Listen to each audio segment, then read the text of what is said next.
История из жизни. Мой средний сын сейчас был в отпуске и отдыхал в Сочи. И вот он поехал путешествовать и познакомился с девушкой. Познакомился очень интересно. И в парке был, в Сочинском, и выскочила змея. И она прыгнула практически ему на руки. О, судьба. 5 дней прекрасно провел время. Но девочка из Екатеринбурга, непростая. А мой парень, ну что, работает он на госслужбе. Он опер. Работы очень много, а денег в кошельке мало. И вот эта девушка собирается, они разъехались уже, все, Дима в Москве, она в Екатеринбурге, они списываются. И вот она собирается к нему прилететь. Ну, мой Дима, у него понятно, что зарплата не миллионера. И он говорит: мамуль, мы пойдем там в Лужники, сейчас там туса, сходим потусить, дискотека, туда-сюда. Я говорю: зайка, конечно, здорово, я тебе денежкой помогу. И тут ему эта девушка из Екатеринбурга говорит: слушай, да ты обалдел, меня в Лужники поведешь? Я хочу в Тарандо. Господи, спаси и сохрани. Это откуда это? Как вы знакомы неделю. Ну как можно требовать какие-то дорогие рестораны? Все, в итоге они не общаются. Она сказала: ну извини, парень, если ты меня туда не отведешь. А где какие ценности-то? Куда мы катимся? Где наше сердце, душа? Ну, не все ж за деньги покупается. Давайте как-то думать про душу. И мальчишки, это не то, что мы должны в паре все вместе. И так было всегда. Я познакомилась с мужем, у нас был чайник, у него был чайник и видеомагнитофон. А у меня была новая Таврия, машина. Все, мы начинали с нуля. А сейчас парню 24 года, у него даже в Тарандо он ее должен отвезти. Ёпарасоте, какая важная птица из Екатеринбурга. Короче, высказала вам все. Тут же все понимают, что это не просто птица какая-то из Екатеринбурга, это просто вот очередная проработанная психологинями и так далее, которая... Ну и плюс, даже без психологини, они же сейчас просто ролики всякие такие вот смотрят, короткие в этих инстаграмах, тиктоках, где другие там женского пола особи как бы что-то им продвигают в головы, да, в массы несут, и все, они наслушаются, все. Что если, да, 24 года или в 20 лет, если у тебя нет миллиона или там долларов желательно и пачек, там, не знаю, квартир в Москве, значит, ты никто. Все, типа вообще просто вот обязан, да. Но она правильно удивляется, потому что действительно в их время, конечно, такого не было. И действительно тут даже без всякой таврии и магнитофона даже порою не было. Чаще всего и таврии никакой не было. И просто оба обычные работяги и... Вот так вот и строили семьи. Ну, понятно, что было время другое. Раньше вообще предпринимательства как такового не было в СССР, оно, по-моему, вообще было запрещено.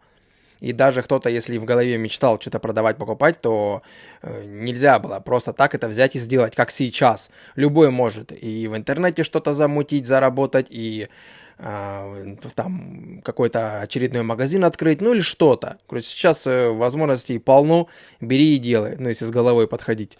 Но раньше, конечно, такого не было, и действительно как-то по душе, по любви по какой-то выбирали. Сейчас, да, больше какое-то такое, какое-то партнерство, смотрят какой-то там по финансам, по возможностям и так далее, естественно. На мне венец безбрачия, потому что какой-то другой причины, почему я до сих пор не замужем, я не вижу. На сайтах знакомств я, естественно, сидела. Судя по контингенту, я бы даже сказала, отсидела. В общем, была не была, я решила лететь к предсказателю. Из фильма «Ешь, молись, люби». Вот, лечу в августе на Бали. Надеюсь, меня в этой жизни хотя бы Джулия Робертс. В целом, я собираю тур на Бали. Будем общаться, купаться, предсказывать, посещать различные красивейшие места. В общем, всех вас жду на Бали с 6 по 15 августа. Welcome, отдыхать вместе со мной. Ух, конечно, поехать бы с ней отдохнуть, да? Вот это, конечно. И что удивительно, у нее же есть деньги на Бали. Полететь на Бали деньги немалые нужны, чтобы туда полететь. И еще на промежуток такой, там, сколько она там сказала, неделю или там больше, не знаю.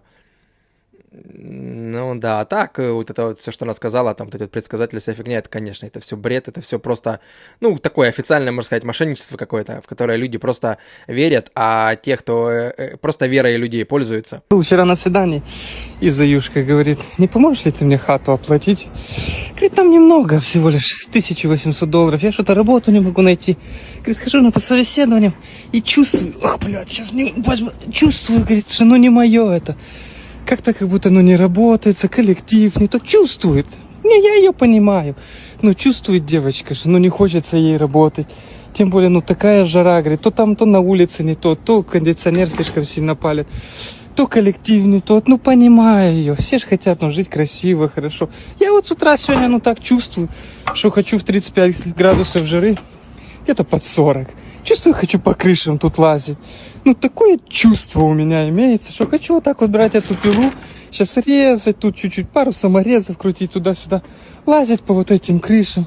Тоже, знаешь, ощущаю вот эти эмоции свои. Она говорит, я раскидывала карты Таро, и они мне сказали, что в ближайший год я найду себя, что работать сейчас нельзя. Я думаю, блядь, ну, классно же, карты Таро раскинуть. Конечно, надо и мне раскинуть, посмотреть. Фух, может, и мне в ближайший год работать нельзя, я вот это лазию тут. Ну, я чувствую, что, ну, надо мне откручивать эти саморезы, всякой хернёй такой страдать. Понимаешь? Ну да, это как с предыдущим видео. Та предсказателя ищет, а это у него там какая-то Таро. Да, конечно, все это бред, и оправдываться какими-то картами, все, мне надо работать, и я ищу себя. Вот у них такое вот любимое, опять же, это им понавязали в бошку. От безделия, походу, да. И теперь они вот верят всякой фигне, карты раскинули. Да я знаю, что и мужчины есть некоторые верят. Если я знаю, также в интернете предлагают услуги, карты раскидают, твою судьбу, предскажи, как еще фигня, и люди же готовы платить. Вот просто пока люди идут и готовы за всю эту фигню платить, за предсказателей Таро, всякую такую фигню, всяких гадалок там, естественно, и они будут этим заниматься, потому что они понимают, что тут главное грамотно причухать. Человек поведется, и если еще особенно ты будешь популярным в этой сфере и заработаешь нехило, казалось бы, на такой фигне, чем где-нибудь горбатиться, да, как, например, вот так вот на крыше. А так, да, конечно, все в юмор, все это, ну, все правильно говорит, конечно. Ты понял, ты мне что, карту заблокировал, что ли? А ты не помнишь, что ты мне вчера сказала? Ну, мы с тобой расстаемся. Но мы с тобой расстаемся. Ну, только карта тут при чем? А карта Я чья? же с тобой расстаюсь. Ну, карта твоя, но я же с тобой расстаюсь, а не с картой. Ну, если ты со мной расстаешься, значит, я забираю карту. Это же моя карта. Карта тут при чем? У нас с тобой не коннект, а с картой у нас все хорошо. Ты не норм, карта это норм. Она же подвязана ко всем моим аккаунтам. Значит, она моя. Все, этой карты у тебя больше нет. Как нет? Ну, а как? Вот так, это моя. Я буду все нормальный, нет. Я нормальная, вот ты нет. Разблокируй Яна, карту. это моя карта, Саша, я ее разблокируй заблокировал. карту. Мы с тобой расстались. Все. Саша, разблокируй мне карту, быстро. Так, какая карта? Все, никаких карт, Что никаких. ты Смотри, сделал? я твои вещи собрал, все. Давай, выходи. Мы с тобой расстались, вот вещи. А карта? Какая карта? Все, нет никакой карты больше. Все, давай, забудь ее. Так вот фигово, конечно, на крючок на такой цеплять, карту давать постоянно, чтобы она вот такой вот зависимой была. Да вообще, по факту, таких, по-моему, видно, которые сразу только ради карты с тобой тусуют. Ну, хотя, если бы она только ради карты, она бы не сказала «расстаемся», она бы сидела бы до последнего, терпела бы, наверное, пока на карте есть баланс. А так, ну, конечно, все правильно сделал. Так, мужчины, это видео я записываю для вас, хотя, конечно же, девчонки, это все для нас. Так вот, я работаю с женщинами уже более 15 лет. Я не психолог, но я очень много знаю о женщинах, потому что в кресле, находясь со мной по 6-8 часов, они мне очень сильно открываются. Женщины — это абсолютно разные, разных возрастов, социального статуса и так далее. Так вот, мужчины, что вы сейчас делаете? Открываете Booking, Airbnb, Expedia, я не знаю, любой сервис по аренде апартаментов, красивых домов и так далее.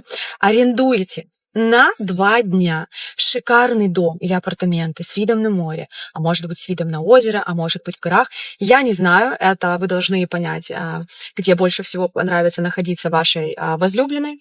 Арендуете его на 2 дня, берете на себя всю ответственность касательно детей, находитесь с ними сами, в идеале няни, бабушки и так далее, и говорите: кошечка моя, take your time, пожалуйста, вот тебе 2 дня, просто побудь, делай все, что ты хочешь, и наслаждайся временем с собой.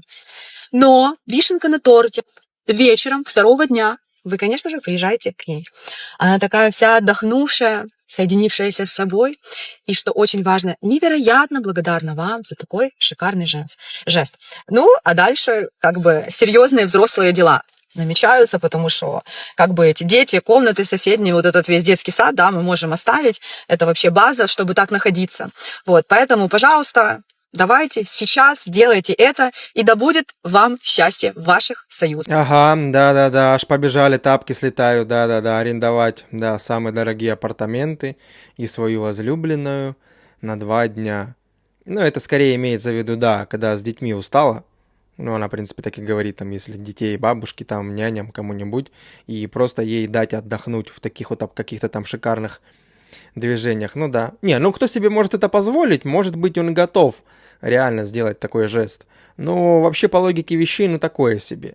Ну, можно, да, я согласен, что если у тебя уставшая жена с детьми постоянно возится, то как-то выгулять ее надо. Да, но, ну, короче, каждый по своим финансам только, не до такой степени, как здесь. У меня все детство учили, что мужчина должен все платить, все чинить, все сам решать, не плакать, быть сильным. Ну, а ты сама-то как вообще думаешь? В смысле? Ну, это твое мнение или просто что тебе вот говорили?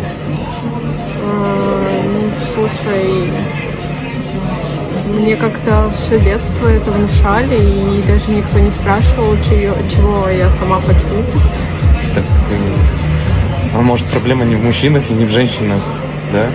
Ну, просто, знаешь, как будто бы с детства выдали какой-то список, что должен, еще до того, как спросили там наше мнение. Ну да, как будто бы к мужчине прикладывается какая-то инструкция. Даже не знаю, никто никогда не спросил, чего на самом деле я хочу. Ну, теперь придется отвыкать и переучиваться, если хочется нормальных отношений. Ну, я очень сомневаюсь, глядя на нее, что она поменяет свои вот эти принципы. И она ему, конечно, мне кажется, причихивает в том, что, ну вот, да, я вот так вот уже привыкла с детства, и все, и меня никто не спрашивал, чего я хочу. Да что за бред? Если человек действительно хочет, он скажет, чего он действительно хочет. А в данном случае ее такая модель устраивает и будет устраивать, естественно. Что делать, если девушка не меняется, не хочет меняться? Если девушка не меняется, то она заменяется. Ну, тут и добавить нечего, все правильно. Ну все, походу, это конец. Мой парень, который пытается разбогатеть за 90 дней, просто начал общаться с другой бабой. Мы сидели в компании, работали над нашим общим проектом. Он в одной компании, и я в другой. И тут выясняется, что он разговорился с какой-то девушкой, потому что она, видите ли, тоже программист. И тут девочки меня поймут. Типа, бывают просто девчонки, которые просто разговаривают. А бывают такие девочки-лисы. Вот это была именно она. И когда я решила подойти, он, конечно же, меня представил. Но она мне не очень была рада. А потом в ходе разговора я вдруг узнаю, что они обменялись контактами по работе над нашим общим проектом. Что? А меня контактами с ней никто не хотел обменять. По проекту, в который я инвестирую деньги. Честно, для меня такие вещи практически наравне с изменой.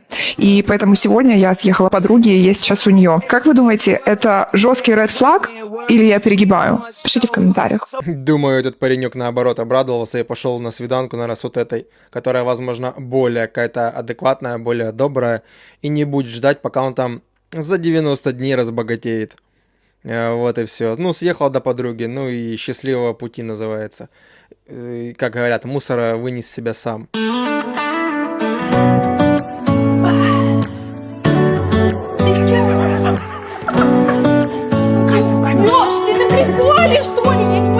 Ну, вообще-то да, он на приколе, да. Решил пошутить. Да, сняли, называется, милое видео. Но получилось же наоборот, даже смешно. Это дикость, если мужик тебе задает вопрос, а ты мне что? Надо его тут же просто послать. В смысле, а ты мне что? Мы что, играем в пинг-понг или у нас соревнования, или у нас что? Я, простите, я вообще в этом не бываю. У меня один ответ на такие ситуации. Женщины, очнитесь. Когда мне девочки пишут в вопросы в директ, а что, если я обеспечиваю семью? Как сделать так, чтобы мужчина начал брать на себя ответственность? В смысле? Женщины забыли, что они женщины. Женщины боятся, что их не выберут, они боятся быть ненужными. И поэтому хавать все это говно — это единственное, что они видят как выход, чтобы не остаться одними, с самими собими. Так вот, остаться с самими собими надо. Хотя бы один раз в жизни побыть в своем одиночестве, чтобы понять, насколько ты ценна. Что ни один вот такой вопрос «а ты мне что?» даже ни разу тебя не завел в заблуждение, чтобы отослать человека далеко он больше не появлялся.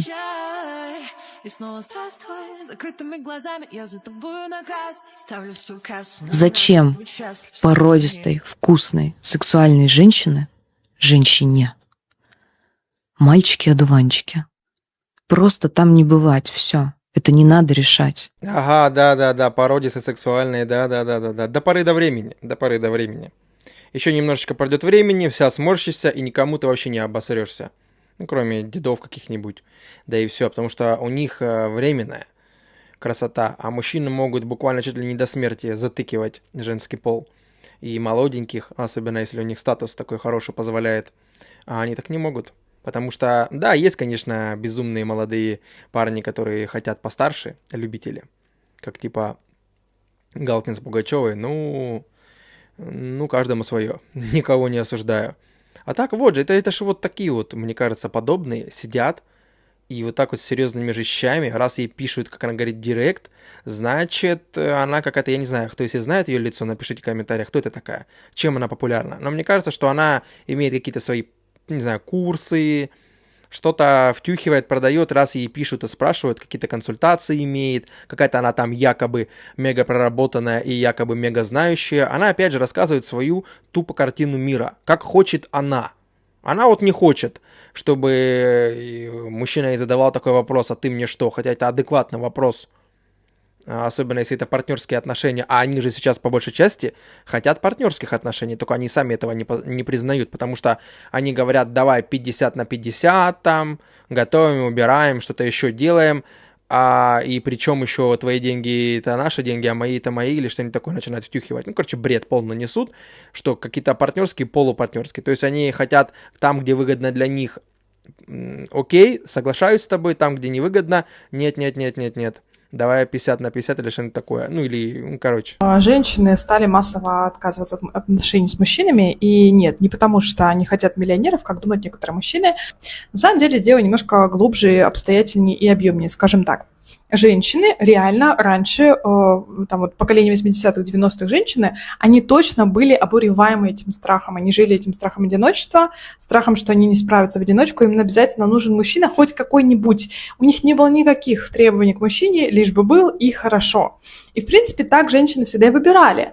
Но наступил 21 век, девочки, рожденные этими женщинами, они, соответственно, стали замечать, что что-то, похоже, их мамы не совсем были правы, да, потому что они вроде работают, зарабатывают сами и как-то выживают даже без мужчины. И эти женщины стали замечать, что, в общем-то, самостоятельно прекрасно можно жить и без мужчины. Так вот, когда женщины стали вдруг это замечать, они вдруг стали понимать, что абы какой мужчина, просто чтобы был, да, из страха одиночества, им не нужен. Им нужен интересный мужчина, с которым можно поговорить, у которого хороший развитый эмоциональный интеллект, который не обладает пассивной агрессией, не сносит диалоги в Телеграме с ничего вдруг. Ладно, это моя личная боль. Женщины реально стали позволять себе выбирать и стали позволять себе отказываться от отношений с мужчинами, которые их не устраивают, все просто. Но мужчины воспитаны, понимаете, в этой семье, где женщина просто выбирала мужчину просто за то, что он есть, просто за то, что он мужчина, да, обслуживала его, кормила, готовила, да, вот в этих советских семьях. Собственно, мальчик был воспитан в такой семье, и он вот это видел все и наблюдал, и думает, ну вот, папа же есть, вроде папу выбирают просто потому, что он есть. Ну, мужик и мужик, ну, лежит там на диване, пузо почесывает, пиво пьет. Ну, на работу же ходит, ну и ладно. И, в принципе, большинство мальчиков были воспитаны с таким убеждением, что их должны выбрать просто так женщины, почему-то просто потому, что они есть, да. В этом месте как раз развивается такой некоторый конфликт. Мужчины ждут, что их женщины просто почему-то будут принимать такими, какие они есть.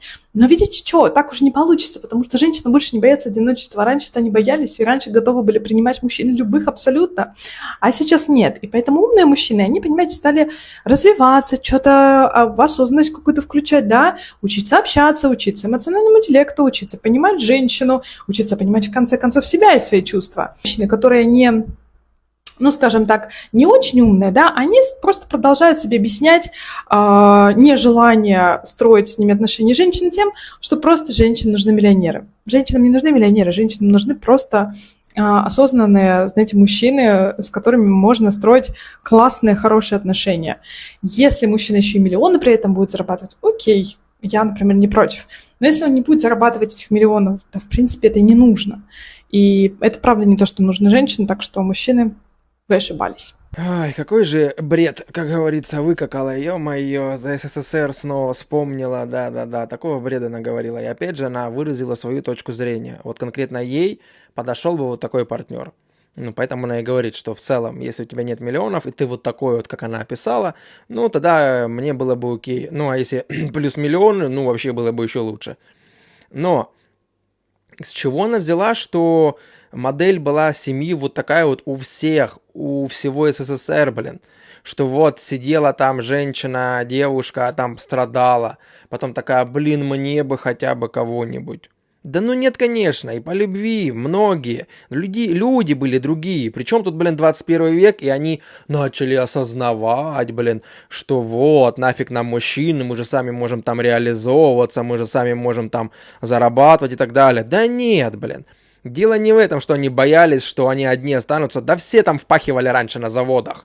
Было там, да, пачка заводов, куча работы, и оба работали всегда. Не было, даже раньше там было за тунеядство, там вообще там, или какие-то штрафы, или сажали, по-моему, вообще в тюрягу. Ну, то есть все были заняты, совершеннолетние граждане. И там дело не в том было, что если бы действительно муж соскочил, она вполне себе так же зарабатывала, и она бы не погибла, и не за одиночество. Откуда она взяла этот бред? Она что, блин? Ну, кроме если она спросила чисто свою маму и бабушку, ладно. Ну, а так, где эту статистику, откуда она знает? Что это действительно было так. Ну, бред бредом просто. Потому что действительно просто ценили, уважали, что они оба примерно, ну, все примерно были одинакового уровня тогда, плюс-минус. Если ты там не в каком-нибудь КГБ или в Кремле сидел, то плюс-минус все одинакового уровня были. И все простые, какие-то простые вещи друг друга, ценили друг друга, да, просто за, действительно, вот за общение, за то, что вы друг другу приглянулись там, спокойно жили. Да, понятно, не без конфликтов. Не бывает семьи без конфликтов в целом. Но самая главная фишка, что какое-то понимание ценности были, семейные вообще и в общем. А сейчас этого аж совсем нет. Сейчас просто, да, с появлением вот этих вот технологий, интернета, вот этих вот всех психологинь, вот этих всех чертей, которые курсы продают, промывают мозги, их не было, естественно. И все сидели и передавали семейные ценности друг другу, как бы такой вот был какой-то свое. А сейчас, конечно, они там понаслушались и побежали реализовываться там или что-то еще там. И все, и мужчины посмотрели на все это дело, думают, да что за бред? Должен, не должен, обязан, не обязан, иди в задницу. И начали морозиться от них, и потом они вот плачутся на камеру, то почему ко мне не подходят. Хоть она и говорит, что сейчас якобы не плачется женский пол. Да вон, полно видео. Также я сидел, обсуждал, что плачутся на камеру «хочу мужа», либо «муж, вернись», либо что-то еще. Хотя при этом они вроде бы и зарабатывают, и все с ними нормально. Я — это вот эта картинка. Я 10 лет посвятила человеку, который... Сейчас это просто реально очень смешно. Чтобы вы понимали, мы за 10 лет никуда не ездили, никуда не ходили. Мы за 10 лет были в кино 2 раза, в ресторане мы были 1 раз, и то на нашу роспись. Каждый поход в магазин за колбасой для меня был повод выгулить, сука, платье. Потому что мы никуда вместе не ходили. Любой поход в кафешку с подружками дико порицался. Ты что там, мужиков, а тебе шпец. Мало того, что я жила с ним еще 50 на 50, и какое-то время я вообще его содержала. Дарила ему дорогие подарки. Что дарилось мне? Разрешение купить его машину. У меня есть желающие, либо ты покупаешь, либо я продаю другим. Спасибо, конечно. Мы не работали на работе по причине. Нахуй я буду горбатиться с полту. В это время горбатилась я, обеспечивая нас двоих. Что я хочу сказать, мои зайки? Не тратьте вы жизнь на это дерьмо. И я сейчас нахожусь замужем 2-й раз за прекрасным мужчиной. Но могу сказать, что брак для женщин вообще не выгоден. Вообще. Ну, то есть чисто финансово, чисто как-то морально он не выгоден. Если небольшая любовь, нахрена мне стирать чужие носки? Не хочу. Подожди, ты, по-моему, попутала. Потому что это не выгоден мужчинам брак вообще. А женщинам, девушкам как раз таки выгодно. Отжать половину при разводе, там и сидеть и забрать детей, не давать видеться, вот эти вот конфликты на фоне этого, настраивать детей против отца. Это как за здрасте. Чё она за чушь несет? То, что она такого непонятного типа выбрала, который на ней полностью ездил, так ты его сама выбрала. Почему-то блин, по каким-то параметрам ты его полюбила, и 10 лет еще и его содержала, если тебя это не устраивало. Да, если ты хотела другой жизни. Да там же ж по-любому на первые там полгода до максимум год жизни было видно, что за человек и что он такой и есть, что надо его содержать. И вообще его в общем, что, как он говорит, зачем я буду за полтинник работать, что я нас содержала, не ходили мы никуда и что-то еще. Ну, для меня, допустим, это не главное. Ходить куда-то обязательно по ресторанам, по кафе, по там кинотеатрам, либо если за границу. Для меня это не главное. Но если для нее это было изначально главное, так, блин, ну ездила бы с кем-нибудь. Ну, такое 10 лет терпела, а теперь, ну, просто, да, была в своем вакууме, в своем пузыре, теперь осознала. Так-то понятно, что это не прикольно, если она такая сидит, точнее, он сидит, и его там обеспечивают, ничего он вообще не хочет, и лежит ногу за ногу. У меня есть, кстати, такая знакомая, которая в таком формате жила, когда тоже муж у нее сидел дома, вообще нифига не зарабатывал, а она кое-как тянула их двоих. Ну вот тоже, но это ее проблема, она же сама подпустила такого подобного. Ну то есть я, такое, например, модель поведения мне бы, ну для меня это неприемлемо, чтобы я так себя вел, чтобы я ногу за ногу, а меня бы обслуживали. Ну то есть мне так некомфортно. То есть кому комфортно из мужчин, да, окей, я согласен. Конечно, у каждому нам свое, а мне, конечно, некомфортно, чтобы я лежал, а меня как будто как Альфонс или кто там обслуживали, что ли, в плане того, что финансово. Как будто бы, ну, такое себе. Я очень красивая. У меня очень красивые голубые глаза. У меня невероятно красивая женственная фигура. Мне нравится, как я выгляжу. Я смотрю на себя с удовольствием, с счастьем, что я — это я. И я целеустремленная. Я добиваюсь всего того, чего хочу. Ну, оболочка — это ладно, но вот ум. Я наделена достаточно хорошим складом ума. Я считаю себя и умной, и красивой, и более того, харизматичной. Боже мой, какая я харизматичная. А как я классно могу снимать ролики. А какой я блогер. Девочки, это вообще... А еще я очень смелая. И я хороший друг и хороший человек в целом. И знаете, что самое главное? Я не боюсь себе говорить такие слова. Я себя очень сильно люблю. Я главный свой фанат. Я себя люблю просто по факту, что я есть. Мне для этого больше ничего не надо. Мне достаточно себя. Я заполняю собой пространство настолько, что мне от этого становится комфортно. Мне классно с самой собой. И я вас заклинаю, не бойтесь этих слов. Не бойтесь говорить самой себе о любви к себе, о том, что вы себе нравитесь. И вы не поверите, как ваша жизнь начнет меняться и как начнет меняться отношение окружающих по отношению к вам. Ну, я так понял, это считается нарцисска, да, вроде в народе, там, в психологии, что когда себя вот так вот вылизывает с ног до головы. Не, так-то любить себя надо, если мы говорим с логической точки зрения, просто принимать себя и любить надо, потому что никто, кроме тебя, любить тебя не будет. Так же сильно, скажем так. Это в этом плане, если да. Но вот так вот, прям на камеру, да, у меня, да, не я, кусок асфальта, ну, мне кажется, перебор. Я не психолог, не знаю, насколько это правильно, но жизнь ее имеет на это полное право. Красоваться, там вот так вот говорить, что я, как бы, и люди, я думаю, даже соглашаются в ее блоге с этим в целом. Девчонка возле моей машины трется, что ей надо, я понять не могу. Уже подходит не первый раз. Хорошо, iPhone увеличивает, можно посмотреть. О, нифига себе, что-то оставила. Блин, сейчас надо подойти глянуть, что там. Блин, что там интересно. Сейчас добежим, посмотрим.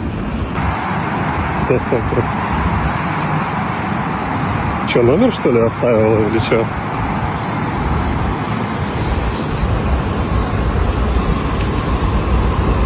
БНВ говно. Ну, это похоже, конечно, на постановку. Но, окей, да, думал, номер оставили, а тут БМВ говно, типа Мерседес она любит. Каждому свое. На этом сегодня все. Подписывайтесь на канал, жмите колокольчик, пишите свое мнение в комментариях и всем пока.